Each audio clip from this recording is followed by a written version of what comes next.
A new era has finally come upon us. The unthinkable has happened, and it was not done by Luke. I'm Smalls, the host of Black Knight Anime and Manga, and this week we're going over One Piece Chapter 1039 by Ichiro Oda, and holy crap, this is a chapter among chapters.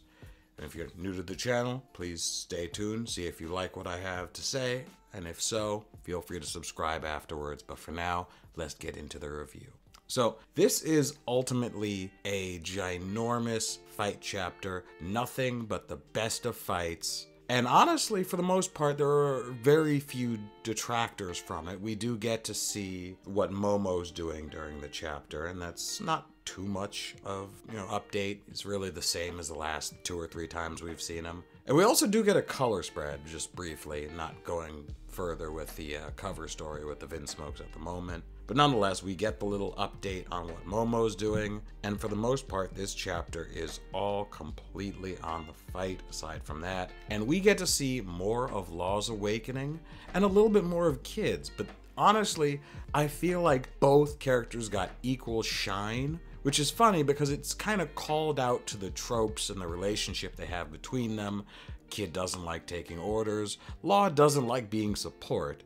But when you see the structure of the fight, it's the two powers together that really, really show, because Law, he can weaken Big Mom from the inside, and Kid can take advantage of that weakness to use a full Bruntal Force attack. And it works over and over again, to the point where it's funny, because Big Mom sees this and sees that Law is technically the biggest threat, solely because he's the only one who's really able to make her weak, and do so consecutively. And he has done so not just during this part of the fight, but when they were up on the rooftop as well. So Law has proven to her, to Big Mom, that he is a threat, breaking her bones, cracking her ribs, and getting her with anesthesia not once, but twice, and penetrating very, very deep, and wrecking her shit. Holy hell. But the biggest thing isn't what we already knew, because in the end, we've always known Law's devil fruit was broken. It was just, how long would it take for Oda to really tap into that? And he used the awakening as the biggest method of showing exactly how broken Law's fruit is. And honestly, I might make a separate video on scaling Law in terms of his feats in this arc versus, Punk Hazard and Dressrosa, and maybe how the stretch of time and maybe how strong Doflamingo actually was could compare. But that's a whole other discussion, and when it comes solely to this fight, he does impeccable damage. He shows nothing but the best of efforts, and then Kid finishes it off on Law's orders, ironically. And for the most part, his techniques have basically just been occasionally using the sign switch, which the one time he did use it in this chapter was basically almost negated entirely, because Big Mom basically flipped what he stuck to her. She picked up the tower he stuck to her back and used it to defend against the bull. She showed that she's still not going down without a fight. Big Mom is not Big Mean. She is an emperor, and she gave it her all. With the misery attack, that was frigging ginormous and lit. It kind of looks like it take the shape of a more sexy Big Mom from like God knows how many years ago. And speaking of years, I don't think she has many years left on her lifespan, but honestly, now that she's been taken out, it doesn't really matter that much. Of course, there's always the, idea of what happens next, because it's not like they're gonna kill Big Mom. If anything, maybe she'll drop down to the bottom of the island below, like King and Queens clearly have. So we'll have to wait and see for that, but that final blow wasn't the bull or the tower, or maybe it might have some awakening into it. Probably not, given the nature of his awakening. For those of you who don't know, one of the main things that media in general likes to use electromagnetism for is one of the biggest applications of that force being the railgun. And if you've watched enough anime or read enough manga, you'll have seen this, whether it's been through psychic powers or technical applications.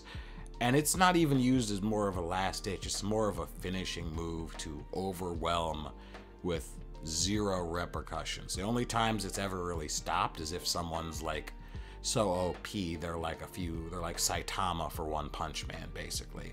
Unless you're of that level above the rest of your world, which of course the Emperor's the closest thing to that still, that's what it would take to survive against this.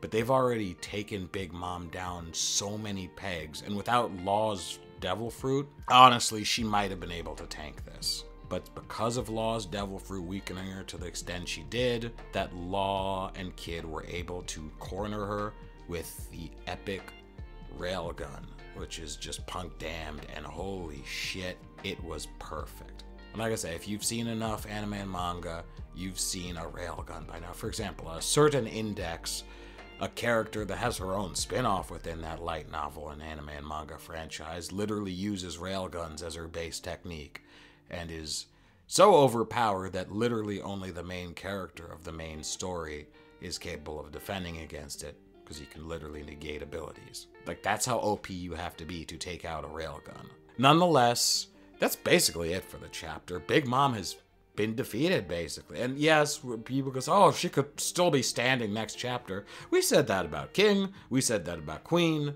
No, they weren't. And at this point, someone needs to fall. Big Mom needs to fall. Maybe there's going to be another panel or two of her falling, like King had, right before Zoro made the King of Hell speech a few chapters ago.